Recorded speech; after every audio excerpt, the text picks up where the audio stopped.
खबरें जो आपको सीधे जोड़ती हैं हमसे, जिनका आपकी जिंदगी पर होता है सीधा असर। खबरों की वही तस्वीर, बिना बदले बिना डरे, जज्बा सच का लिए, सच दिखाते हैं। राष्ट्रीय समाजवादी जन क्रांति पार्टी के कैंप कार्यालय में सम्मान कार्यक्रम हुआ संपन्न। वाराणसी में जिलाध्यक्ष एवं महानगर अध्यक्ष का सम्मान कार्यक्रम में उपस्थित पत्रकार बनूं जवाब। राष्ट्रीय अध्यक्ष चुनावी बांस को बहुत बड़ा घोटाला मानती है राष्ट्रीय समाजवादी जन क्रांति पार्टी, यह कथन है पार्टी के राष्ट्रीय अध्यक्ष एसएल ठाकुर एवं राष्ट्रीय उपाध्यक्ष रामेश चंद्र पांड्य का। आप वाराणसी जिलाध्यक्ष एवं महानगर अध्यक्ष राजस्व समारोह के पश्चात उपस्थित नेताद में पदाधिकारियों एवं कार्यकारिणी सदस्यों को संबोधित कर रहे थे। उक्त अपील मार्फत जिलाधिकारी वाराणसी देखिया आगे माननीय भारत निर्वाचन आयोग के मुख्य आयुक्त के मार्फत जिलाधिकारी वाराणसी प्रथम के 2 अप्रैल 2024 को ज्ञापन देकर यह मान किया जाएगा कि माननीय आयोग चुनावी वार द्वारा प्राप्त धनराशि किन स्रोतों से प्राप्त की गई तथा वह चंदा प्राप्त होने के पश्चात राजनीतिक पार्टियों ने उसे कहा किस रूप में खर्च किया। अगर इसका इस्तेमाल चुनाव जीतने में केंद्र एवं राज्य की सरकार बनाने में हुआ हो तो उसके लिए जिम्मेदार लोगों पर सख्त कानून कार्रवाई करने हेतु एवं भारतीय स्टेट बैंक के अध्यक्ष दिनेश कुमार बस की समस्त गतिविधियों की जांच करते हुए दोषी पाए जाने पर उन्हें बांध कर कठोर कार्यवाही देने हेतु माननीय उच्चतम न्यायालय से न्यायिक आयोग बनाने की अपील किया जाए। ऐसा न करने पर माननीय राष्ट्रपति महोदय से अपील की जाएगी। बात न माने जाने पर जनवरी आंदोलन चलाया जाएगा।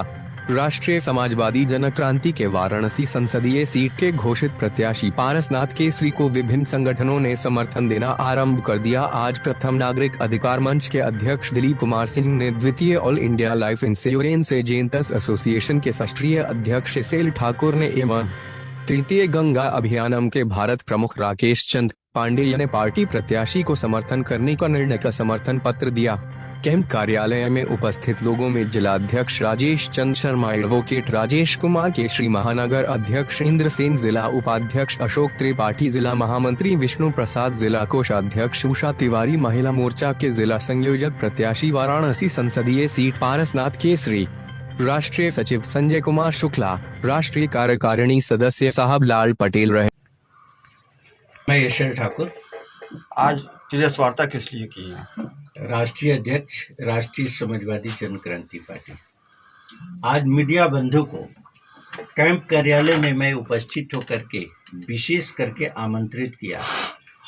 अपने नवनिर्वाचित पदाधिकारियों को सम्मानित करने के दृष्टिकोण से मैंने आज प्रमुख लोगों को बुलाया है और इस मुद्दे के साथ साथ ज्वलंत मुद्दा जो कि आज चर्चा का विषय पूरा देश ही नहीं विश्व में बना हुआ है, चुनावी बांड को लेकर के माननीय उच्चतम न्यायालय के लिए गए निर्णय अनुसार चुनावी बांड के अंतर्गत धनराशि देने वाले और लेने वाले दोनों पक्ष का पर्दाफाश होगा।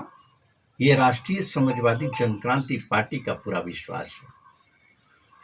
माननीय कोर्ट के उस निर्णय की राष्ट्रीय समाजवादी जन क्रांति पार्टी कोटि कोटि सराहना करती है और निंदा करती है स्टेट बैंक द्वारा लिए गए स्टैंड का, कि जिसमें स्टेट बैंक के अध्यक्ष ने स्पष्ट शब्दों में, मैं कहूं तो अपने को बचाते हुए, परिस्थितियों का सही ब्यौरा न देने के वजह को दर्शाते हुए जो समय मांगा था कि चुनाव के बाद पूरा विवरण हम दे सकते हैं निर्वाचन आयोग को, जिसे कोर्ट ने स्वीकार नहीं किया। राष्ट्रीय समाजवादी जन क्रांति पार्टी इसका स्वागत करती है और राष्ट्रीय समाजवादी जन क्रांति पार्टी निर्वाचन आयोग से भी आग्रह करेगी, जैसा कि हमने आग्रह किया है उच्चतम न्यायालय के मुख्य न्यायाधीश महोदय से भी अपील किया है कि न्यायिक आयोग बना करके समस्त प्रकरण का जांच करते हुए पैसा देने वाले और पैसा लेने वाले दोनों का पर्दाफाश किया जाए,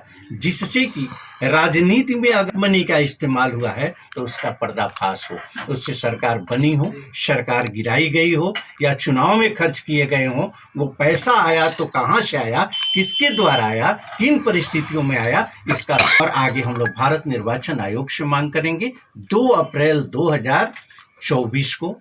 अगर भारत निर्वाचन आयोग द्वारा माननीय कोर्ट में अपील नहीं की जाती है कि न्यायिक आयोग बना करके इसका जांच करके पर्दाफाश किया जाए, तो हम लोग राष्ट्रपति से गुहार लगाएंगे और राष्ट्रपति के यहाँ बयान के लिए बाध्य होंगे और आगे इस पर एक प्रबल आंदोलन होगा।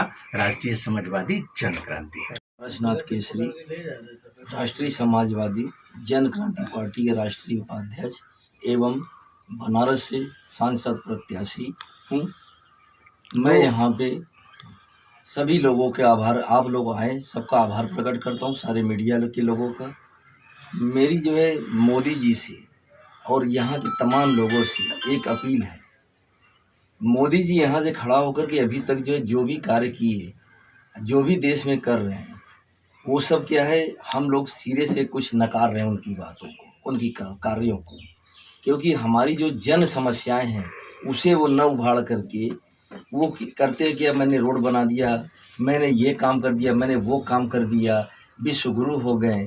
ये सब बातों को वो सिर्फ अपनी बातों को बोलते हैं, किसी को सुनते नहीं हैं। कोई भी मीडिया का इंटरव्यू उनसे आज तक कभी हुआ नहीं है। वो अपनी मन की बातों को जो कहते हैं वही लोग सुनते हैं। हम लोग बनारस की समस्याओं को लोकल होते हुए इसको जानते हैं और समझते हैं, इसलिए हम लोग बनारस से ये आवाज़ उठाते हैं पूरे देश के लिए कि हमारी ये समस्या सबकी है, कोई एक लोगों की समस्या नहीं है। जैसे उदाहरण के तौर पे आप ले लीजिए, बनारस अभी एक नया जो इन्होंने कहा पूरे ऑल इंडिया में किया है, व्यापारियों की एक समस्या है। इन्होंने 5 साल पहले 6 साल पहले जो व्यापार किया, जो टैक्स इन्होंने जमा कर दिया और दे दिया, उस टैक्स को ये क्या कहते हैं कि 6 साल बाद कोई व्यापारी का दुकान बंद हो गया, कोई ऑफिस बंद हो गई, कंपनी बंद हो गई, तो टैक्स देने के बावजूद आप इनका टैक्स जमा करिए। बनारस यूपी से लेके दिल्ली ऑल इंडिया लोग परेशान हैं। ये किया, मंडी टैक्स को सिर्फ यूपी गवर्नमेंट लगाई है अपने यहाँ और कहीं नहीं लगा है। ये कहते हैं टैक्स हमको चाहिए। टैक्स अगर आपको चाहिए, आप कहते हैं 1 नेशन 1 टैक्स, जैसे 1 नेशन 1 इलेक्शन होना चाहिए, तो जैसे 1 नेशन 1 टैक्स, लेकिन 1 नेशन 2 टैक्स इन्होंने लागू कर दिया है, जिससे कि जितनी ज़्यादा डिपार्टमेंट उतना ज़्यादा भ्रष्टाचार हमारे यहाँ बढ़ता है। आप टैक्स लीजिए, 5 की जगह 7 कर दीजिए, 8 की जगह 20 कर दिया, 28 की जगह 30 कर दीजिए। व्यापारी या पब्लिक टैक्स देने से नहीं घबरा। टैक्स तो ऑल इंडिया वापस जो है घूम फिर के जनता के पास ही आएगी, सरकार लेगी, यानी हमारी जनता कार्य में खर्च करेगी, तो इसमें कोई फर्क नहीं पड़ता। लेकिन क्या डिपार्टमेंट चेंज कर देने से ये समस्याएं को बढ़ा देते, भ्रष्टाचार को। आज हर डिपार्टमेंट में जीएसटी ये करते हैं। जीएसटी सबसे बड़ा भ्रष्टाचार का केंद्र है। इसमें एसी, डीसी, सी जितने भी हैं सीओ, सब जो भ्रष्टाचार की जड़ में डूबे हुए हैं एकदम। साफ कहते हैं व्यापारियों से, जनता से, हमारा कोई क्या कर लेगा, हमको दे पैसा चाहिए ही चाहिए, ये ऊपर तक देना होता है। हमारा मुद्दा जो ये भी मुद्दा है, हमारा मुद्दा होगा भ्रष्टाचार के खिलाफ। भ्रष्टाचार क्या है कि हमारा जब घर का मुखिया जो सही रहता है तो भ्रष्टाचार नहीं होता, लेकिन भ्रष्टाचार इतना ज़्यादा हो रहा है, महंगाई इतना ज़्यादा आ गई है। आप कहते 400 रुपये सिलेंडर का 1200 हो गया। एक भ्रष्टाचार जो भ्रष्टाचार की जड़ है, क्योंकि हमारा मुखिया जब उसको कहता है कि पता ही नहीं है, नीचे वाले भ्रष्टाचार कर रहे हैं, तो हमारा कहीं ना कहीं से मुखिया भी जिम्मेदार हैं। और हमारी एक मुद्दा और है, हम जो है बनारस के हैं और बनारस हमारा बाहरी बनाम जो है लोकल हमारा है। हम लोकल रह कर के यहाँ की समस्याओं के यहाँ के लोगों को देख सकते हैं, बाहरी व्यक्ति नहीं देख सकते। ये भी हमारा एक मुद्दा है।